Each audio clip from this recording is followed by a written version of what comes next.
Senator Booker, thanks so much for doing this. Thank you for having me. So you've been very critical of the Republican approach to repealing and replacing the Affordable Care Act or Obamacare.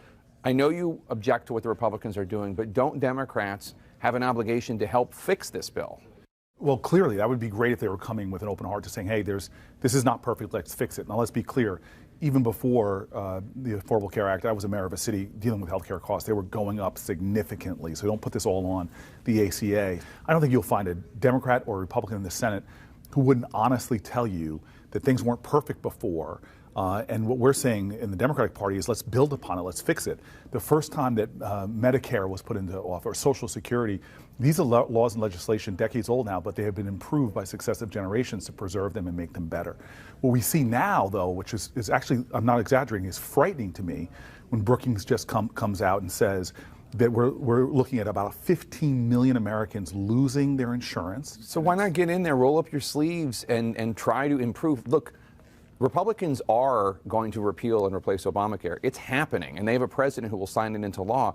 Don't you, as a member of the Senate, have an obligation to get in there, join them, and try to improve the bill? Well, I mean, that's really where we are. The Republicans cannot just force this down our throats. It's going to knock a lot of folks off, hurt long-term care, hurt good working-class folks. So I don't understand this almost. I don't understand what their political strategy, because this is bad politics.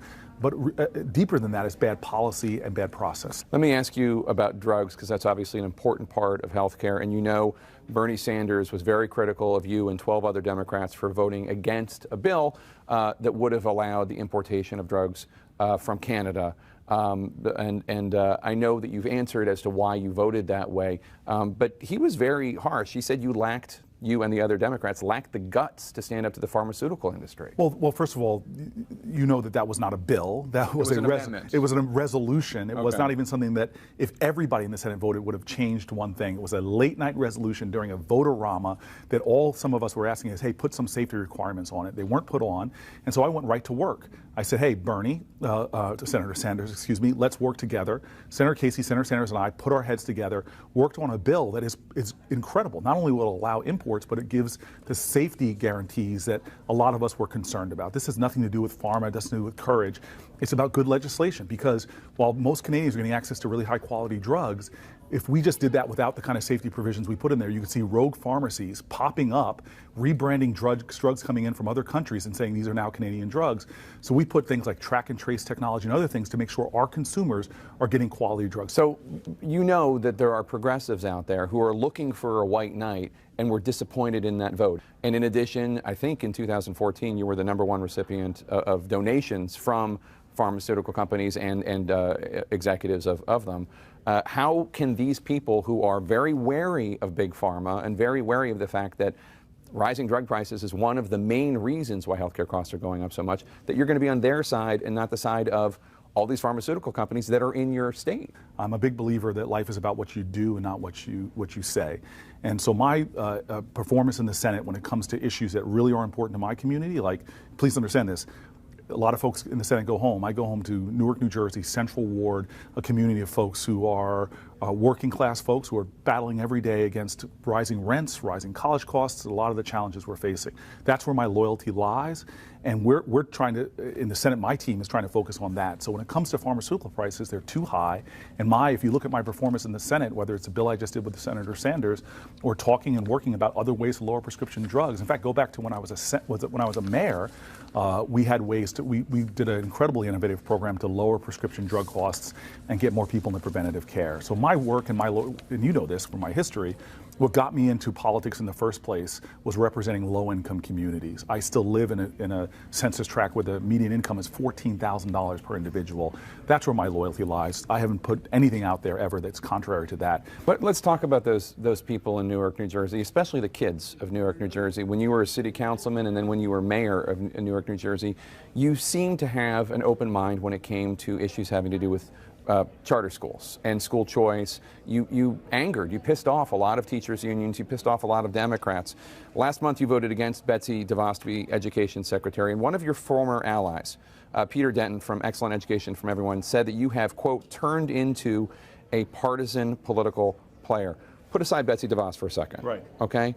Where are you on the issue of whether or not kids in places like Newark, New Jersey should have the option to go to a public charter school, or whether or not actually there should even be more choice potentially in education. Well, let's get out of this idea that there are charters are bad or good, or traditional district schools are bad or good. I'm a big believer in great schools, and every kid should have a public access to them. And Newark is the best model. In fact, we're the number 2 ranked city in America for quality public charter schools. More than that, we're the number 1 city in America for what's called beat the odds schools, high poverty, high performance.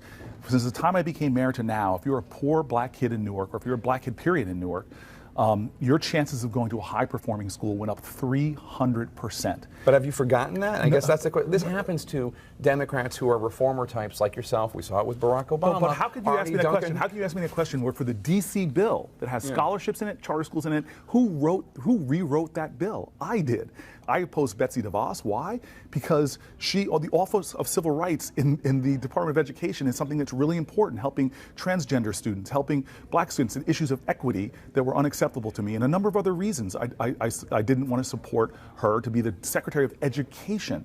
But when it comes to my record for supporting what I believe that any child born in any zip code in America should have a high quality school, and I don't care if that's a charter school or a traditional district school. If it's a bad school, I'm going to fight against it. Just like I supported charter school closures in Newark that weren't serving the genius of my kids. So I haven't changed one iota. Look at what I'm doing. Look at what I stand for. We should have great education. In the hearings for Secretary of State Rex Tillerson, you asked him about pledging to bring the press with him when he traveled around the world. He pledged that he would be transparent, that he would support full transparency.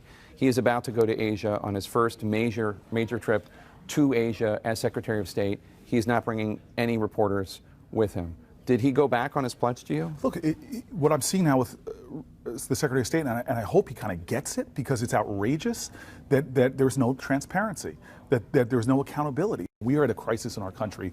And the Secretary of State, God bless him, he's new in there, and I know when he was flying around the globe for ExxonMobil, he didn't take press with him, he didn't barely held press conferences, he didn't answer anybody to his shareholders. Well, I'm sorry, this is not America, Inc., this is not a corporation.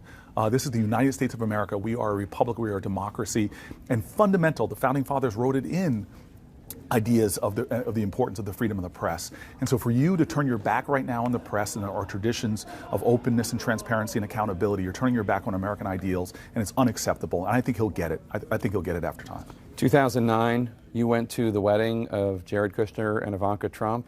In 2013, she had a fundraiser for you at her Park Avenue, I don't know what it is, mansion, estate. I haven't been there. Maybe you can tell me. Yeah. Have you talked to her since her father won? If you haven't, what would you tell her? Look, I had a private conversation with her once at the what they call it, the Alfalfa dinner. I saw them and had a very brief conversation. I think there's a problem with this country, our country right now, that we are having problems talking to each other across a lot of the lines that we have, and people dismiss somebody just because they're a Democrat, dismiss somebody because they're a Republican. There are millions and millions of good Democrats, millions and millions of good Republicans. We're Americans. We're 99% of us are good people. This is the problem. I don't care what party you're in right now, recognize this. We are at a time of increased fear in our country. Because of Donald Trump? There is something seriously wrong when mendacity has become the norm. There is something seriously wrong when law-abiding citizens are afraid to leave their home. There is something seriously wrong when hate crimes are surging. There is something seriously wrong.